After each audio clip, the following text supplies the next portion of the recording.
Les sujets du jour de la revue fiduciaire. Premier sujet de notre JT. Contrôle fiscal. Une société qui fait l'objet d'une vérification de comptabilité peut demander qu'elle se déroule chez son expert comptable et mandater ce dernier pour qu'il la représente. Si un mandat en bonne et due forme a été signé par l'entreprise, l'expert comptable est donc habilité à remettre au vérificateur une copie des fichiers informatiques contenant la comptabilité de l'entreprise. Deuxième sujet de notre JT. Inaptitude, refus d'un reclassement. Lorsqu'un salarié est déclaré inapte, l'employeur a l'obligation de chercher à le reclasser. Pour contraindre l'employeur à agir, le Code du travail prévoit que si, un mois après l'avis d'inaptitude, le salarié n'a été ni reclassé ni licencié, l'employeur doit recommencer à lui verser son salaire. Une entreprise avait proposé à un salarié inapte un poste de reclassement, que l'intéressé avait refusé.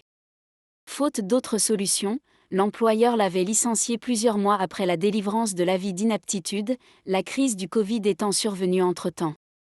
L'employeur n'avait pas repris le versement, s'estimant délivré de cette obligation puisque le salarié avait refusé la proposition de reclassement. À tort, ce refus ne dispense pas l'employeur de reprendre le paiement du salaire au bout d'un mois.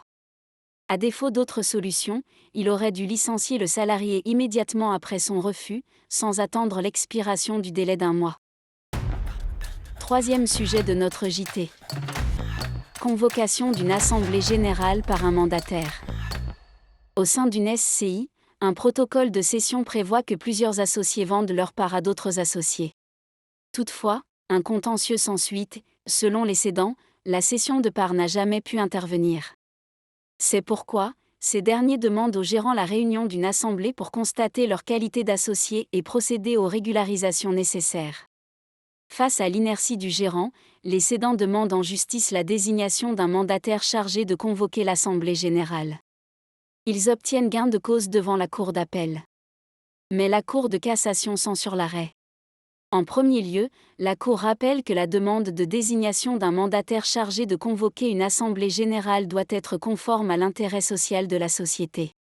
En second lieu, elle précise qu'une assemblée générale est dépourvue de toute compétence pour déterminer si des parts de la société ont fait ou non l'objet d'une cession et donc si les détenteurs de ces parts ont ou non la qualité d'associés.